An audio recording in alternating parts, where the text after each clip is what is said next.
अगर तुम टॉपर बच्चों से मिलोगे ना, उनसे पूछोगे कि आपका पसंदीदा यूट्यूब चैनल कौन सा है, उनके मुख से एक ही नाम निकलेगा, मिडिल एजुकेशन। और आप अपने स्कूल के टॉपर से पूछ भी सकते हो। देखिए स्टूडेंट, अब आपके सामने अर्धवार्षिक परीक्षा वर्ष 2024-25 कक्षा 9वीं के गणित विषय का प्रैक्टिस पेपर सेट नंबर 1 लेकर के आ चुका हूं। आपको पता है, आपके स्कूल में दो सेट का प्रश्न पत्र आएगा, एक रहेगा सेट नंबर ए, दूसरा रहेगा सेट नंबर बी। भाई किस्मत कैसी है, कौन सा सेट आपको दिया जा रहा है, ये स्कूल के शिक्षक ही तय करेंगे।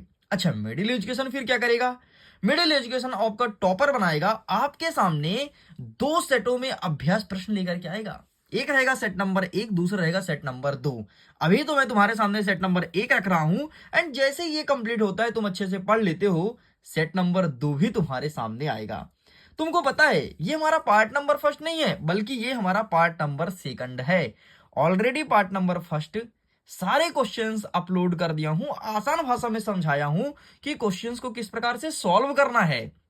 अगर तुमने अभी तक पार्ट नंबर फर्स्ट नहीं देखा, लिंक वीडियो के डिस्क्रिप्शन बॉक्स में है, चेकआउट कीजिए एंड पार्ट नंबर फर्स्ट को फुल टाइम वॉच कीजिए। इतना ही नहीं, इस वीडियो को जस्ट नीचे ही पार्ट नंबर फर्स्ट अपलोड है, तो वीडियो के सेक्शन में जाकर के भी देख सकते हो।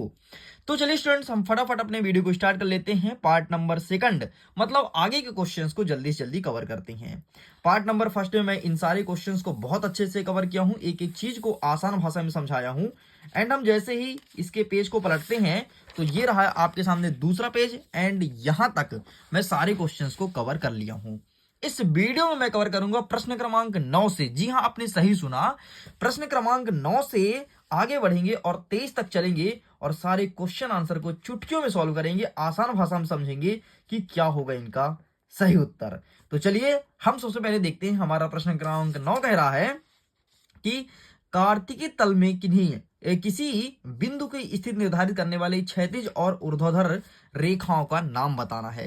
तो इसके लिए हमें जरूरत होगी अपने बुक की, एंड इसके अथवा में देख लो के किस मान के लिए यदि x का मान 2 है, y का मान 1 है, तो हमें एक समीकरण दिया है 2x धन 3y बराबर k का एक हल होगा।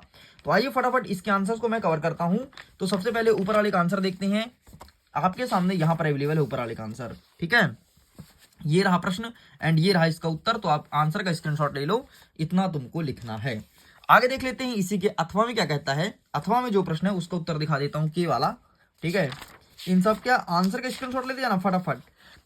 तो ये रहा तुम्हारे सामने, इसका भी तुम स्क्रीनशॉट ले सकते हो, ठीक। ये कंप्लीट होता है। आगे बढ़ते हैं नेक्स्ट क्वेश्चन की तरफ, ये तो हमारा कंप्लीट हो गया।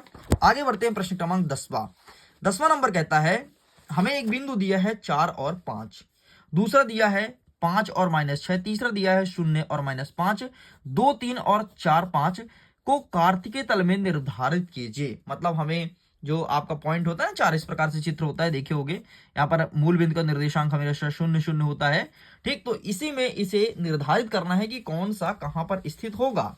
तो ये देखो, ये रहा आपके सामने आंसर, फटाफट आप इसका भी फोटो खींच लो, ठीक है। ये वाला प्रश्न पूछा गया था एंड ये तुम्हारे सामने आंसर अवेलेबल है। साइड करते हैं, नेक्स्ट कहता है इसके अथवा में, एक नगर में टैक्सी का किराया निम्न है, पहले किलोमीटर का 8 रुपए लगता है, उसके बाद यदि यात्रा करोगे तो प्रति किलोमीटर 5 रुपए किराया हो जाता है, मतलब किराया थोड़ी कम हो जाता है। यदि तुम जो दूरी तय करते हो वो x किलोमीटर है और कुल किराया 22 रुपए लगता है, तो रैखिक समीकरण में इसका आलेख खींचिए कि किस प्रकार से इसका आलेख बनेगा। तो आइए फटाफट इसका भी आंसर दिखा देते हैं कि किस प्रकार से इसका सही आंसर हो जाएगा। तो ये रहा नगर की टैक्सी, ठीक है, स्क्रीनशॉट ले लो फटाफट, एंड ये इतना लिख करके कंप्लीट करना है। आगे बढ़ते, नेक्स्ट कह रहा प्रश्न क्रमांक 11, परिभाषित कीजिए समांतर रेखा क्या है। मतलब सिंपल सा समांतर रेखा का डेफिनेशन लिखना है आपको। तो ये रहा समांतर रेखा की डेफिनेशन, देख सकते हो यहां पर अवेलेबल है। समांतर रेखा वे रेखा जो एक दूसरे को प्रतिच्छेद नहीं करती, उसे समांतर रेखा कहते हैं। बस इतना कंप्लीट करना है। आगे बढ़ते हैं, इसी कथवम कहता है ए बी बराबर है डीई के, और कोण बी ए सी का मान 35 डिग्री दिया है, कोण सी डी ई का मान 53 डिग्री दिया है, तो डी ई सी का वैल्यू ज्ञात करना है। फाइंड करिए इसका वैल्यू क्या हो जाएगा। तो ये रहा है आपके सामने आंसर, ठीक। प्लीज टेक अ स्क्रीनशॉट, फटाफट इसका फोटो खींच लो, एंड ये रहा आगे का। बस इतना तुम्हें लिख के कंप्लीट करना है। आगे बढ़ते हैं, प्रश्न क्रमांक 12 कह रहा है, आर एच एस सर्वांग समता नियम को लिखिए। आरएचएस सर्वांग समता नियम को लिखना है कि क्या कहता है आरएचएस। तो ये रहा आरएचएस सर्वांग समता का नियम। यदि दो समकोण त्रिभुज में एक त्रिभुज का कर्ण और क्रमशः एक दूसरे त्रिभुज के कर्ण एक भुजा के बराबर हो तो त्रिभुज सर्वांगसम होंगे, ये कहता है आरएचएस। आगे देखते हैं इसके अथवा में कहता है कि चतुर्भुज के कोण 3:5:5:9:13 के अनुपात में है तो चतुर्भुज के सभी मतलब चारों कोण का मान ज्ञात करना है। तो आइए दिखाते हैं फटाफट इसका आंसर। तो ये रहा है आपके सामने आंसर, तो प्लीज आप इसका फोटो खींच लो। ठीक है, तो ये रहा पूरा का पूरा आंसर। आगे बढ़ते हैं, नेक्स्ट कह रहा है प्रश्न क्रमांक 13वां नंबर कह रहा है ए सर्वांग समता का नियम बताओ। ठीक है, ए सर्वांग समता का नियम, तो ये भी नियम यहीं पर होगा। ठीक है, तो ये रहा ए सर्वांग समता का नियम, इसका भी फोटो खींच लो। आगे बढ़ते हैं, नेक्स्ट कह रहा है हमारे अथवा में वृत्त की परिभाषा दीजिए। एंड मैं चाहता हूं इसका आंसर आप लोग स्वयं हमें बताइए। तो इसका आंसर कीजिएगा कमेंट सेक्शन में। अगर आपका आंसर मुझे सही लगेगा और वृत्त का परिभाषा तुम सही तरीके से लिख पाओगे तो मैं आपको हार्ट दूंगा। भाई होमवर्क अटेंड जरूर करना, गद्दारी मत करना कि होमवर्क नहीं कर रहे हो। 14 नंबर कहते हैं सिद्ध करो कि वृत्त के केंद्र से और जीवा के मध्य बिंदु को मिलाने वाली रेखा जीवा पर लंब होती है। और सिद्ध करने वाले क्वेश्चंस हमेशा एग्जाम में आते हैं। एंड ये वाला क्वेश्चन वर्ष 2022 में 23 में पूछा जा चुका है, इस चीज को ध्यान रखिएगा। ठीक है, तो ये रहा है आपके सामने प्रश्न। ये एक यही प्रश्न पूछा है ना, एक सेकंड थोड़ी क्वेश्चन मिला लेता हूँ। सिद्ध करो कि वृत्त का केंद्र, वृत्त वाला प्रश्न पूछा है। ठीक, तो सिद्ध करो कि वृत्त का केंद्र पर हाँ ये वाला प्रश्न है। ठीक, तो इसका स्क्रीनशॉट ले लो और आगे ये कंप्लीट होता है। बस इतना तुम्हें लिखना था। आगे बढ़ते हैं, नेक्स्ट कहता है एस सर्वांग समता का नियम। ये भी मैं तुमको दिखा दिया हूँ, जब ये दिखा रहा था उसी के नीचे था। उम्मीद करता हूँ स्क्रीनशॉट ले लिए होगे। आगे देखते हैं 15 नंबर कहता है किसी त्रिभुज का आधार अगर 16 सेंटीमीटर है और शीर्ष लंब मतलब ऊंचाई अगर 8 सेंटीमीटर है तो त्रिभुज का क्षेत्रफल ज्ञात करो। सिंपल सा 1/2 आधार गुणे ऊंचाई का सूत्र लगा दो, तुम्हारा आंसर आ जाएगा। ठीक है, तो तुमको आधार कितना दिया है, आधार दिया है 16 और ऊंचाई दिया है 8। ठीक, तो बाकी इसका आंसर मैं दिखा देता हूं, अगर तुम लिखना चाहते हो तो मेरे पास अवेलेबल है, वेट करिएगा। ये रहा सिंपल सा वही फॉर्मूला लगाया 1/2 आधार गुणे ऊंचाई, बस तुम्हें सॉल्व कर देना था। आगे देखते हैं अथवा में क्या कहता है। ये सारे क्वेश्चंस 2 नंबर के, ध्यान रखना। अथवा में क्या कहता है, एक शंकु की ऊंचाई 16 सेंटीमीटर है और आधार की जो त्रिज्या है वो 12 सेंटीमीटर है। ठीक है, शंकु का वक्र पृष्ठीय क्षेत्रफल ज्ञात करना है। अगर पाई का मान 3.14 दिया है, मतलब पाई का मान आपको 22/7 नहीं रखना है बल्कि 3.14 रख करके ही क्वेश्चंस को सॉल्व करना है। ये प्रश्न पूछा है, तो आइए देख लेते हैं इसका आंसर। तो ये रहा है आपके सामने आंसर। ठीक, यही प्रश्न पूछा है एंड ये रहा आंसर, बस इतना लिख के कंप्लीट करेंगे। आगे बढ़ते हैं, हमारा 16 नंबर कह रहा है कि निम्नलिखित प्रेक्षणों को आरोही क्रम में व्यवस्थित किया गया है। यदि आंकड़ों का मध्यक 63 हो तो x का मान ज्ञात कीजिए। अगर मध्यक तुमको 63 दिया है तो x का मान ज्ञात करें एंड ये तुम्हारे सामने लिखा गया है। तो आइए फटाफट इसका आंसर करते हैं। तो ये रहा तुम्हारे सामने आंसर। ठीक है, ये क्वेश्चंस पूछा है। ठीक है, एक बार मैच कर लेता हूँ। हाँ यही प्रश्न है। ठीक है, और इसको मैं पेज पलटाता हूँ। ये रहा है आपके सामने, तो बस इतना तुम्हें लिखना है। आगे बढ़ते हैं, नेक्स्ट हमारे अथवा में कह रहा है कि एक शंकु की ऊंचाई 15 सेंटीमीटर है और उसका आयतन 1570 सेंटीमीटर है, तो आधार की त्रिज्या ज्ञात कीजिए। ये प्रश्न पूछा है, तो आइए देख लेते हैं फटाफट इसका आंसर। तो ये रहा है आपके सामने आंसर। क्या कहता है, एक शंकु की ऊंचाई 15 सेंटीमीटर। ठीक, तो ये रहा, बस इसका फोटो खींच लो। चलिए साइड करते हैं। नेक्स्ट कह रहा है प्रश्न क्रमांक 17, उस गोले की त्रिज्या ज्ञात करो जिसका पृष्ठीय क्षेत्रफल 154 सेंटीमीटर है। तो आपको गोले का त्रिज्या बताना है कि क्या होगा। तो उस गोले की त्रिज्या ज्ञात करो, ये प्रश्न है एंड ये रहा पूरा आंसर, इसका फोटो खींच लो। आगे बढ़ते हैं, अथवा कहता है कि 2 के प्रथम 5 गुणज माध्य ज्ञात कीजिए। ठीक है, 2 के प्रथम 5 गुणज माध्य ज्ञात करना है। तो आइए दिखा देते हैं इसका आंसर। तो ये रहा है आपके सामने आंसर। ठीक, इसका स्क्रीनशॉट ले लीजिए। चलिए आगे बढ़ते हैं। नेक्स्ट क्वेश्चन कह रहा है प्रश्न क्रमांक 18, यदि एक समांतर चतुर्भुज के विकर्ण बराबर हो तो दर्शाइए कि वह एक आयत है। अगर विकर्ण बराबर है तो कैसे प्रूफ करेंगे कि यह एक आयत है। तो ये रहा है आपके सामने क्वेश्चंस एंड आगे इस प्रकार से आंसर्स लिखने हैं। ठीक, तो फटाफट आप इसका फोटो खींच लो। चलो भाई, प्रश्न क्रमांक 18 तक कंप्लीट कर दिया हूं। 18 के आगे देखते हैं। अथवा वाला प्रश्न कहता है कि उस गोले का आयतन ज्ञात कीजिए जिसका पृष्ठीय क्षेत्रफल 154 वर्ग किलोमीटर हो, मतलब 154 वर्ग किलोमीटर है, वो चीज आपको फाइंड करना है। तो आइए दिखाते हैं फटाफट इसका आंसर। तो मैं पेज को पलटता हूं एंड ये रहा। ठीक, और ये प्रश्न पूछा है, इतना आंसर लिख के कंप्लीट करना है। आगे बढ़ते हैं। नेक्स्ट कह रहा है प्रश्न क्रमांक 19। एक टीम ने फुटबॉल के 10 मैचों में से निम्न को गोल किया सॉरी 2 3 4 5 0 1 3 3 4 3। ये कहता है कि गोलों की संख्या का माध्य निकालना है, मध्यक निकालना है और बहुलक ज्ञात करना है। मतलब इसमें तुमको 3 चीज निकालना है, माध्य, मध्य और बहुलक। तो आइए फटाफट इसका आंसर देख लेते हैं। तो ये प्रश्न पूछा है एंड ये आपको स्क्रीनशॉट लेना है, ये लिखना है, फिर इसके बाद ये स्क्रीनशॉट लिखना है। ठीक, तो इतना लिखना है। आगे देखते हैं। अथवा कहता है कि 3 4 7 1 6 3 3 का मध्यक और बहुलक ज्ञात करो। तो मध्यक और बहुलक ज्ञात करने वाला प्रश्न हर साल पूछता है। ठीक है, तो इसे अच्छे से प्रिपेयर करके ही जाना, क्योंकि इस बार भी तुम्हारे बोर्ड एग्जाम में देखने को मिलेगा। प्रश्न क्या था? 3 4 ना, तो ये रहा मध्यक ज्ञात करना है। एक सेकंड, ये क्वेश्चन है, एक बार क्वेश्चन मैच कर लेते हैं यार।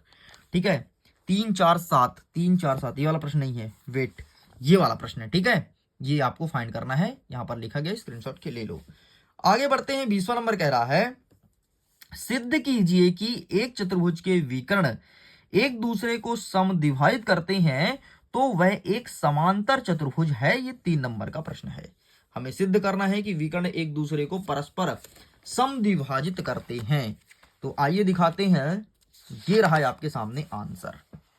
ठीक, बस इतना तुमको फोटो खींचना है और यही पूरा लिख करके कंप्लीट करना है। ठीक है जी, चलिए तो इसे भी साइड करते हैं। आगे देखते हैं। नेक्स्ट क्वेश्चन कह रहा है इसके अथवा में कि 3/5 और 4/5 के बीच 3 परिमेय संख्या निकालना है। लेकिन उसके पहले आप मिडिल एजुकेशन के विभिन्न प्रकार के सोशल मीडिया चैनल से जुड़ सकते हैं। जैसे फेसबुक हुआ, यहाँ पर MP4 में आपको वीडियोस मिलेंगे। टेलीग्राम हुआ, यहाँ पर आपको PDF मिलेगा। कोई भी PDF आप डाउनलोड कर सकते हो आसानी से। टेलीग्राम पर लिंक दिया जाता है या फिर सीधे तौर पर PDF ही भेज दिया जाता है। इंस्टाग्राम पर जुड़ो, यहाँ पर एक चैलेंज चल रहा है जो कि 30 डेज चैलेंज है। 30 दिन तक लगातार मिडिल एजुकेशन मेहनत करता है इंस्टाग्राम पर रातों दिन जग करके, तो उस चैलेंज का पार्टिसिपेट जरूर करना। चलिए आगे देख लेते हैं 20वां का अथवा को सही उत्तर क्या हो जाएगा। तो ये रहा 20 के अथवा का 100% इक्यूरेट आंसर। ठीक, तो इसका स्क्रीनशॉट ले लो। चलो साइड करते हैं। नेक्स्ट कह रहा है प्रश्न क्रमांक 21 नंबर कहता है गुणनखंड ज्ञात कीजिए। यहां पर लिखा है x के पावर में q minus 2x square minus x plus 2। यही प्रश्न पूछा है ना, इसी का गुणनखंड आपको ज्ञात करना है। तो आइए दिखाते हैं फटाफट इसका आंसर एंड ये रहा, स्क्रीनशॉट ले लो। आगे बढ़ते हैं। नेक्स्ट कहता है इसके अथवा में सिद्ध करो कि चक्रीय चतुर्भुज के सम्मुख कोण का योगफल 180 डिग्री है। मतलब अगर कोई चक्रीय चतुर्भुज बना है इस प्रकार से, तो इसके सम्मुख कोण मतलब आमने सामने का कोण 180 डिग्री। भाई एक 90 है, दूसरा 90 है, जोड़ दोगे तो 180 होगा। तो यही हमें प्रूफ करके दिखाना है कि सच में 180 ही होता है या फिर नहीं। तो हम पेज को पलटते हैं एंड ये रहा है आपके सामने, इसी को सॉल्व करना है और पूरा लिख करके कंप्लीट करेंगे। आगे बढ़ते हैं। नेक्स्ट कह रहा है 22वां नंबर कि सिद्ध करो कि वृत्त के केंद्र से और जीवा के मध्य बिंदु को मिलाने वाली रेखा जीवा पर लंब होती है। ये चीज हमें ज्ञात करना है। तो आइए हम देख लेते हैं इसका सही आंसर। ठीक, तो ये रहा है आपके सामने, टेक का स्क्रीनशॉट, इसका फोटो खींच लीजिए, अच्छे से पढ़िएगा। चलिए आगे बढ़ते हैं। नेक्स्ट कहता है इसके अथवा में त्रिभुज का क्षेत्रफल ज्ञात कीजिए जिनकी 2 भुजा 8 सेंटीमीटर और 11 सेंटीमीटर है, जिसका परिमाप 32 सेंटीमीटर है।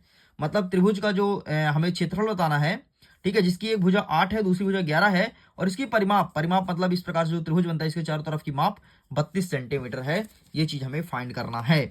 ठीक है, तो इसका आंसर हम देख लेते हैं। इसका आंसर हमें मिलेगा पेज नंबर 69 में एंड यही प्रश्न है ना, ये रहा भाई साहब तुम्हारे सामने।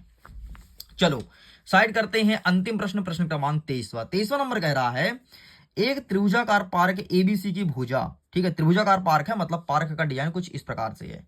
ठीक है, एक भुजा 120 मीटर है, ठीक है भाई, एक भुजा 120 मीटर हो गया। दूसरा है 80 मीटर, ठीक है, 80 हो गया।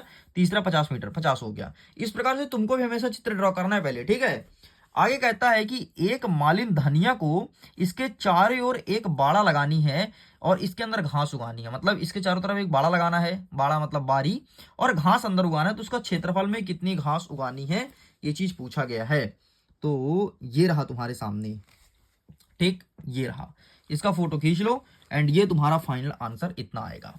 चलो साइड करते हैं, नेक्स्ट देखते हैं। अथवा कहता है सिद्ध कीजिए कि चक्रीय समांतर चतुर्भुज आयत है। भाई सिद्ध करने वाले क्वेश्चंस हमेशा आते हैं, पता है आपको, चाहे आपका अर्धवार्षिक हो, वार्षिक हो, यहां से सिद्ध करने वाले क्वेश्चंस आते हैं। इसलिए सारे क्वेश्चन को अच्छे से प्रिपेयर करते जाना, ठीक। बाकी हम देख लेते हैं, ये वाला सिद्ध कीजिए कि समांतर चतुर्भुज आयत है, ये आंसर यहाँ पर लिखा गया है, तो आप इसका स्क्रीनशॉट ले लो। इस प्रकार से स्टूडेंट कक्षा 9वीं के गणित विषय के सेट नंबर 1 का संपूर्ण उत्तर तुम्हारे सामने रख दिया हूं। सारे क्वेश्चन को अच्छे से प्रिपेयर कर लो, डेफिनेटली यहां से क्वेश्चंस देखने को मिलेगा एंड आप अपने एग्जाम में टॉप करेंगे। वीडियो पसंद आया तो वीडियो को लाइक कीजिए, दोस्तों के साथ शेयर कीजिएगा। पहली बार है चैनल को सब्सक्राइब जरूर करना। मैं वीडियो को एंड करता हूं। एग्जाम के लिए all the best, bye bye.